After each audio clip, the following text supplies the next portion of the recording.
All right. So we got y equals mx plus b, right? Not so bad. A squared plus b squared. We love it. That's not abstract algebra. That's algebra. This is abstract algebra. So this is, boo. Yeah, let's get a, yeah. So this is the kind of math we're going to be dealing with. So strap in. There's also going to be some poor pronunciations. I did take a couple years of French in high school, so I'll do my best, but, you know, nobody's perfect. So Galois theory. It was developed by Évariste Galois. It allows for the reduction of problems in field theory into group theory, which I know we've all been looking for a way to do. And it's useful for characterizing which classes of polynomials are solvable with radicals. Now, for the non-math folks out there, radicals is just a fancy word for square roots, cube roots, the like. So I'm going to talk about the fundamental theorem of Galois theory. And it says, let E be a Galois extension of F with Galois group G. The map H to EH is a bijection from the set of subgroups of G to the set of subextensions of E fixing F, which is to say that the subgroups H of G, there's a one-to-one correspondence with the subextensions F subfield M subfield E, right? With inverse M to Galois group of E fixing M. And of course, that implies these four relations, which is that H2 being a subgroup of H1 implies that EH1 is a subfield of EH2. The correspondence is order reversing. We also have the degree of the extension of H1 to H2 is going to be equal to the order of EH2 over EH1. We also have that the sigma H sigma inverse is going to have a one-to-one correspondence of sigma M, which is to say, as we all know, right, E sigma H sigma inverse is equal to sigma EH. We also have that the Galois group of E fixing sigma M is equal to the sigma Galois group of EM sigma inverse.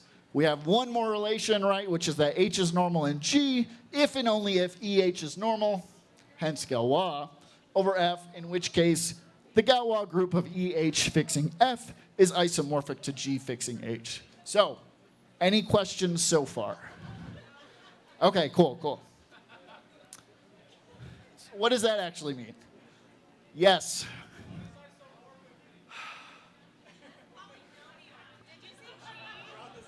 G? I said G. Was that the question? Kinda.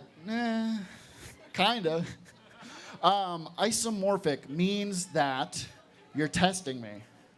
He doesn't know either, so I work with this guy, and he doesn't know either. I don't want to waste everyone's time here. We're not going to talk about isomorphisms. We're going to talk about Évariste Galois. What does it mean? So it basically, you're right. I have been spending weeks studying this stuff. It's tough. It basically explains, so it means that if you have a group and you have a relation between one group to the next, it implies that there is a one-to-one correspondence between the group and the image of the group. There you go, isomorphism. It basically explains why we can solve all quadratics, right? X squared, cubics, x cubed, quartics, but we cannot solve all quintics, x to the fifth. We can solve some of them, I want to be clear, but we can't come up with a general formula for all quintics. And for that matter, sextics, heptics, octics, really anything greater than a degree 5, meaning x to the fifth, Galois proved that we cannot solve it using radicals. I know, we're going to get to the good stuff. It is super influential stuff. Okay, almost done with the math. Does anyone recognize this?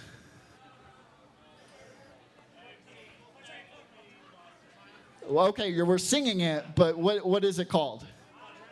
Quadratic formula, thank you. So we all know this from high school algebra, right?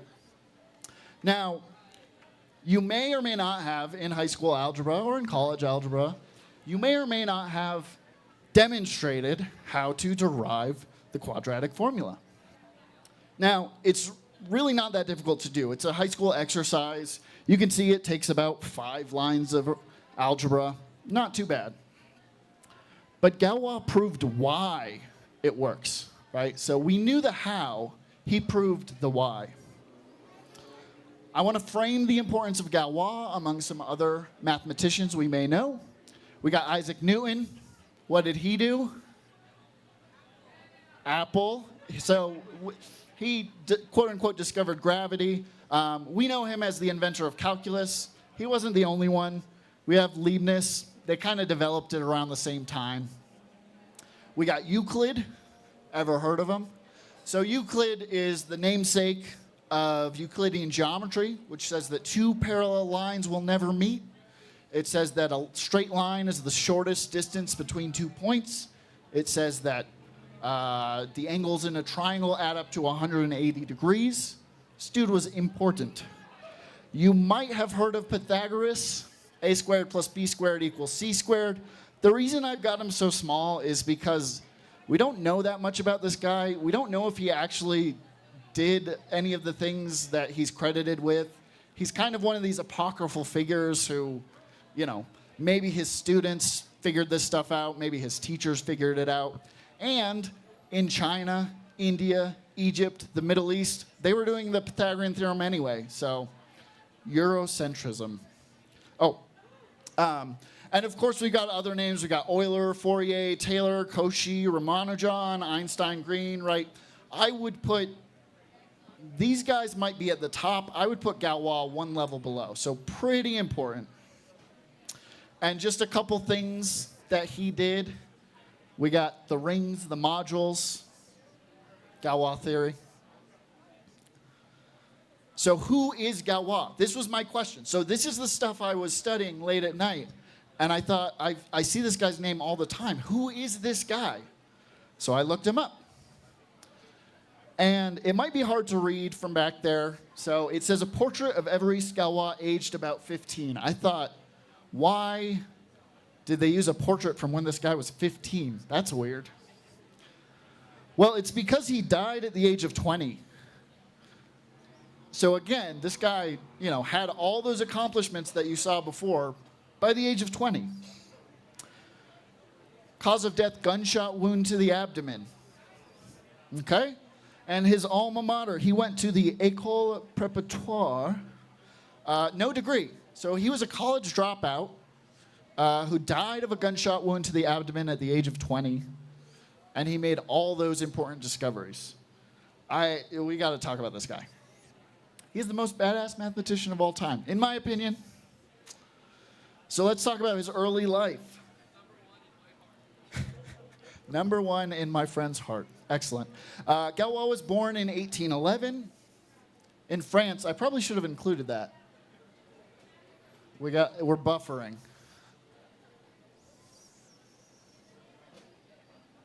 We're buffering.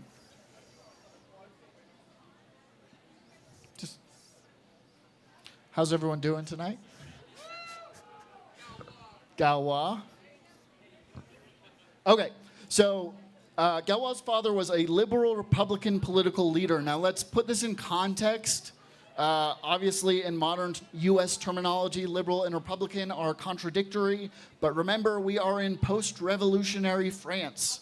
Liberal meaning liberalism, meaning liberty. Republican meaning pro-republic. So this guy did not like the king, basically. His mother was well educated. Do we have any movie producers here tonight? Because you're gonna like this story, and I found the right character, the right actor. The joke works better if it's not buffering, but we're doing great. Timothy Chalamet. I think he would make a great Galois.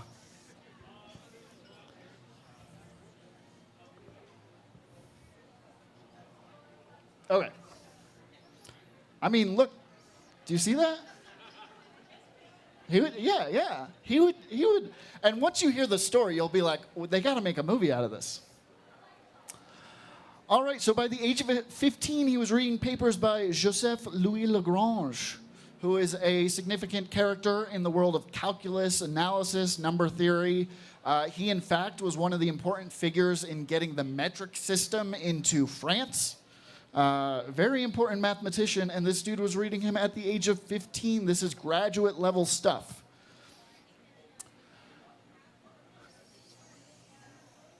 We got a nice logo for the École Polytechnique. At the age of 17, he applied to École Polytechnique, which we can think of as like the kind of the premier math and science school in France at the time. So it'd be great, perfect for him to go. He was rejected because he did not have a formal education. He was educated, basically homeschooled by his mother, who again was highly educated, which was not necessarily typical for the time. But he could not pass the entrance exams. So by the age of 18, he was already publishing academic papers on continuous fractions, if you know about that. Some more number theory.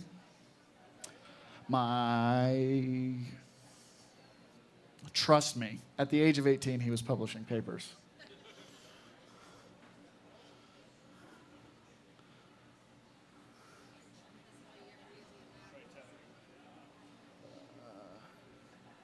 I'm going to test my laser while we're waiting. No. Is it? Oh my God. Where are they? Okay. Publishing academic papers by the age of 18. Number theory, continuous fractions. Again, pretty good stuff.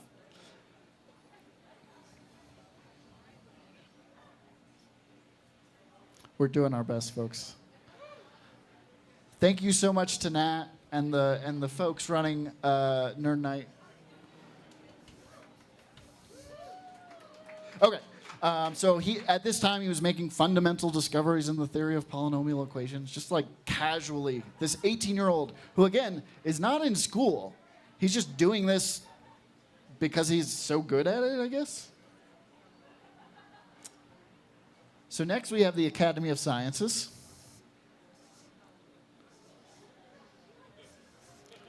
I do have it on a thumb drive, if that would... Okay. Tonight is brought to you by Elon Musk's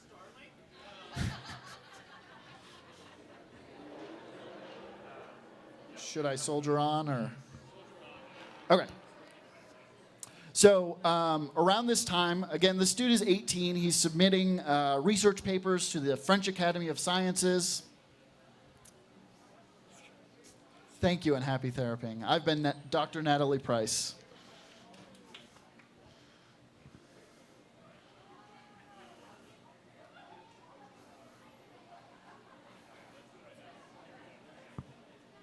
And hello to the folks watching the live stream. Thanks for coming out in the cold weather. Thanks for sticking around. Thank you for being patient with our technical difficulties. Our team here is great. They're doing a great job.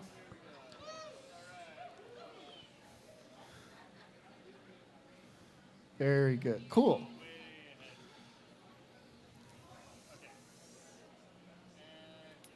All right. So I have it on a thumb drive, so hopefully we won't be buffering.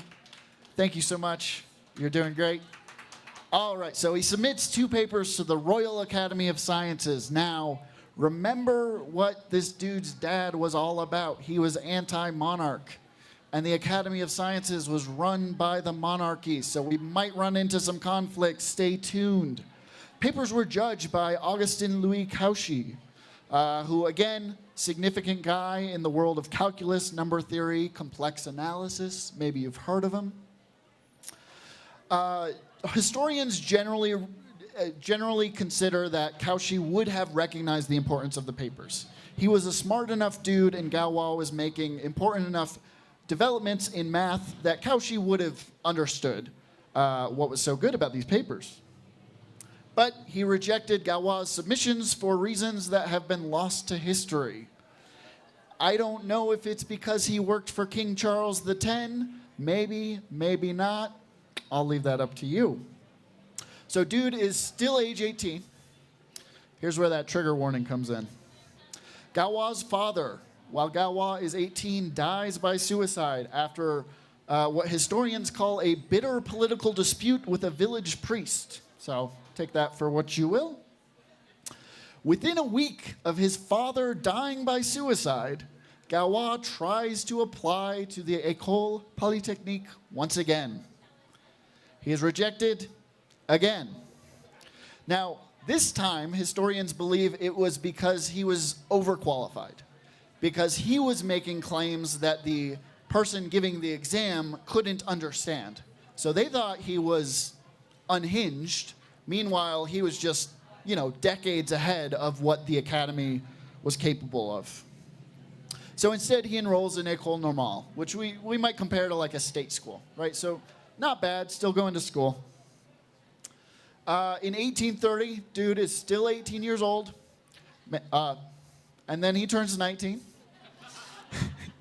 He submits a memoir on equation theory to the following. Now, a memoir in mathematics is basically your life's work on a given topic. So at 19, he's submitting his life's work on equation theory to Cauchy one more time.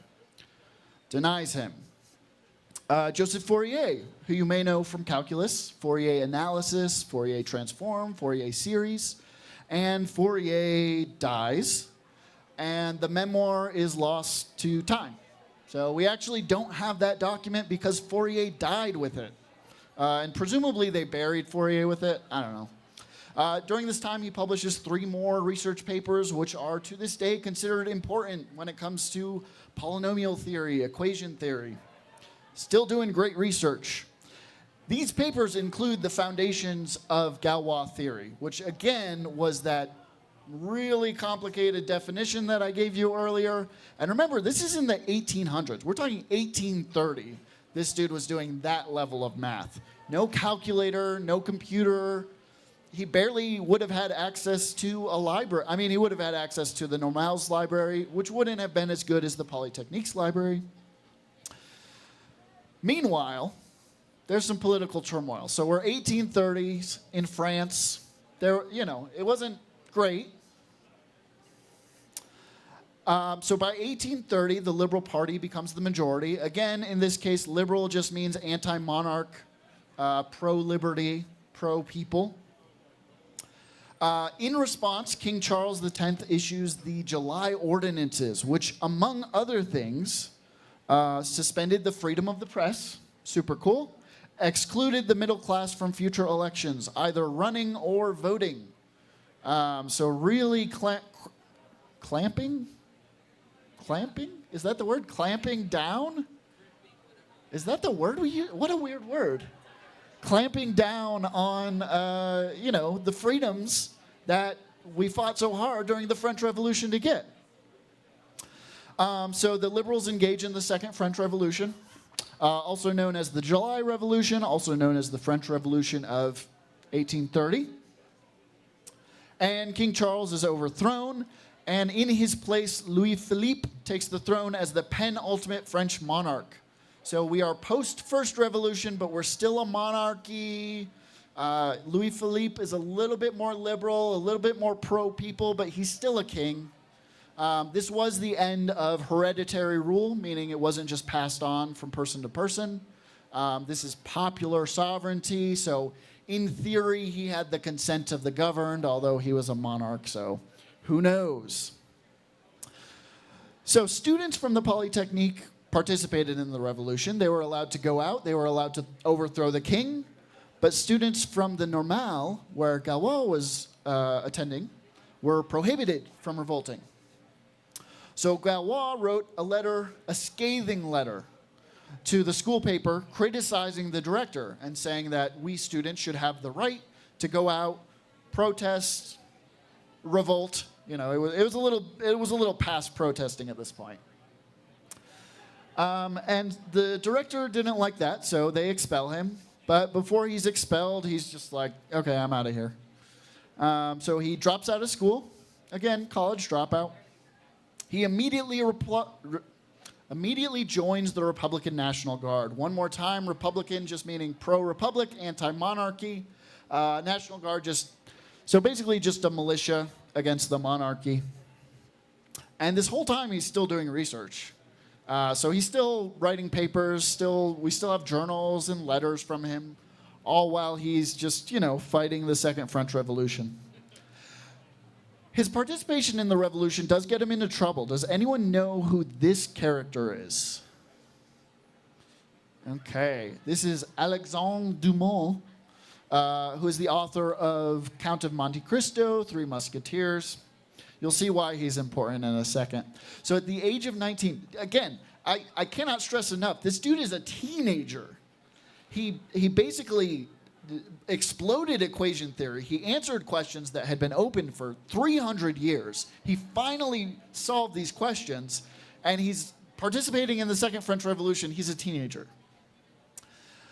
So 19 officers from the unit of the National Guard were arrested. They were charged with conspiracy to overthrow the king, which, I mean, they were part of the Republican National Guard. They were trying to overthrow the king, yeah. But by April, many of the officers were acquitted. I think all of them. Actually, all of them were acquitted. And so what they do is they throw a party, and it's attended by the French intelligentsia, including, we know, Alexandre Dumas. We know because he wrote about it in his journals and his letters. Now, at the party, it gets a little rowdy. And so Galois tries to calm everyone down. He raises a glass.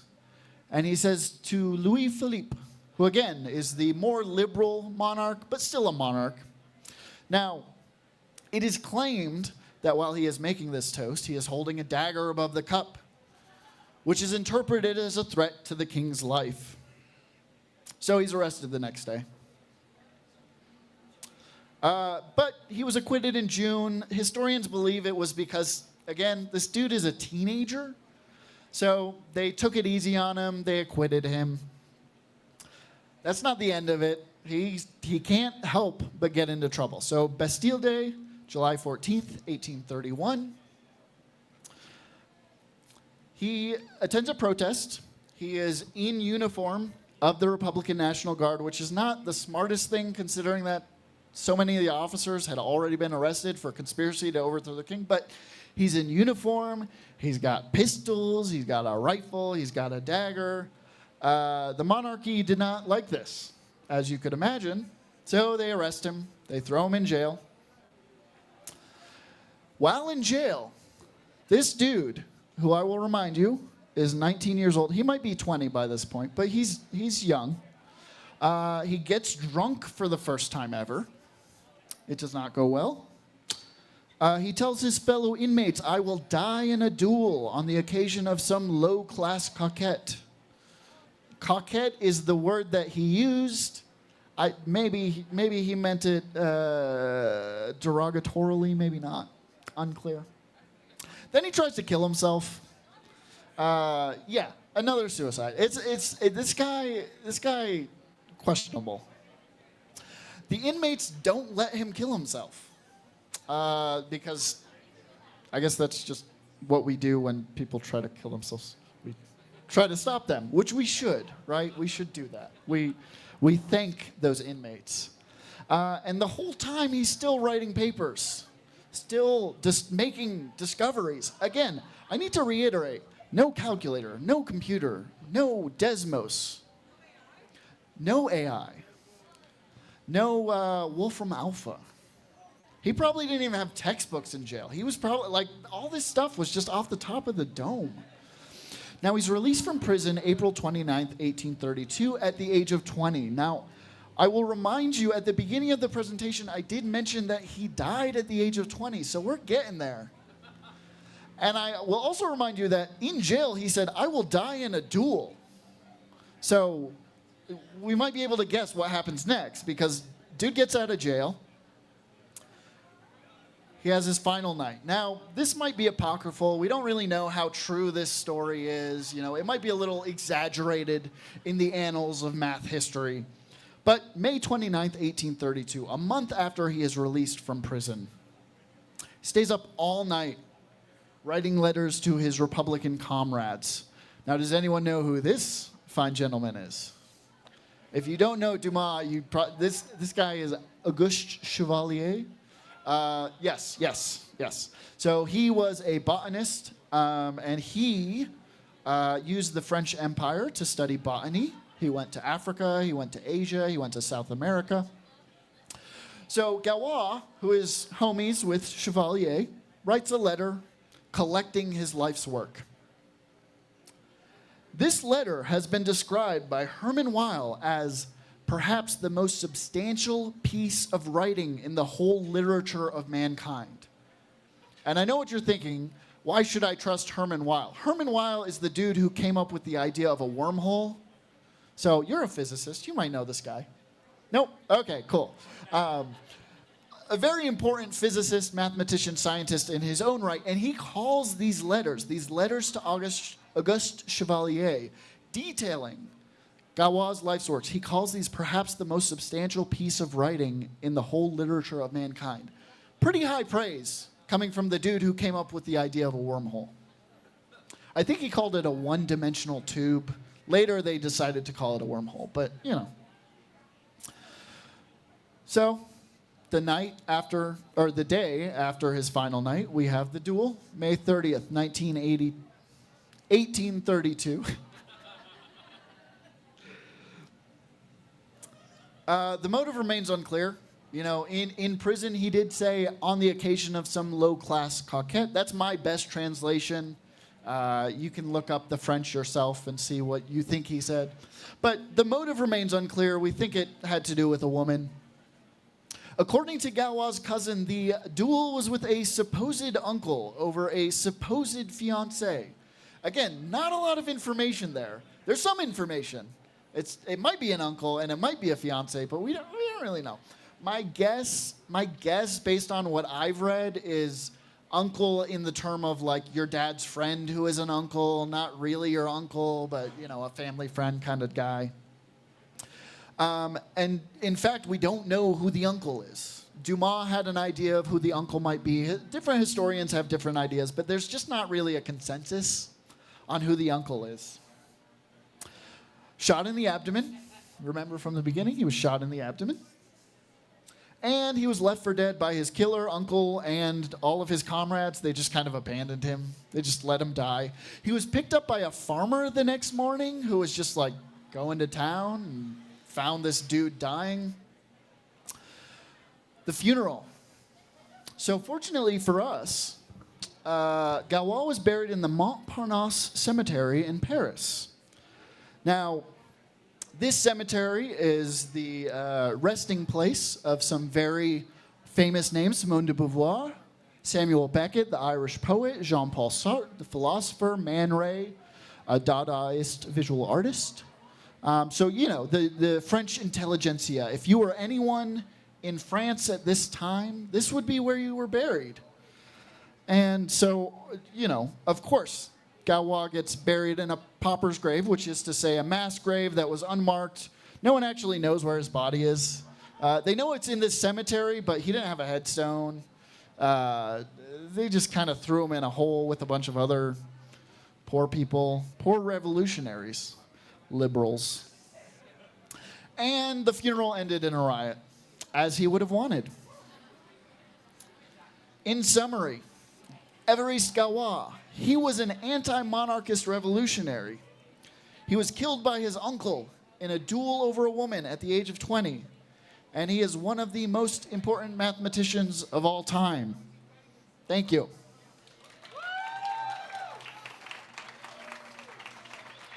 I'm neither an expert in abstract algebra nor French history, but if anyone has any questions, I will do my best. Yes. Can you talk more about the supposed uncle and what their theories are? So it's really just different historians think it might have been someone he was in prison with, someone who was in the militia with him, someone he was related to. So there's like 4 or 5 suspects, but historians haven't come to a consensus on who is the most likely. Yes? Why do you think Galois is not seen as like more important? Like, why is Galois not more like common? Yeah. So the question is, why is Galois not more well known, more taught about in schools? And I think the answer is because let me see how quickly I can. Well, my right thumb is faster than my left thumb. I think the answer is because he is not very accessible until you get to grad school. He's one of these guys who did very important work and kind of helped laid foundational developments in math, but you're really not going to be engaging, like, let's look at all the things he did, right? A Galois closure. So who here can tell me what a closure is in math? Or a cohomology? Or a counter mode? Covering deformation, this is all grad level stuff, right? So I think the reason he's not necessarily a household name is because you're not directly engaging with his stuff until grad school, but you are directly engaging with, it's kind of the shoulders of giants idea. You're directly engaging with mathematics that he had an influence on, but not necessarily his theorems, his conjectures directly. Great question. Yes? Do I have a least favorite mathematician?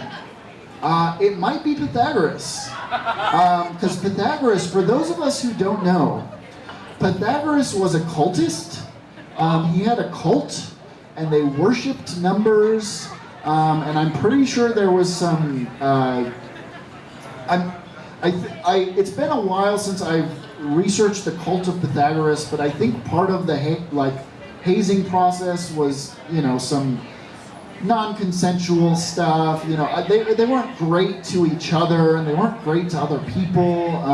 I also think he gets more credit than he's due. Again, due to the Eurocentric nature of our education.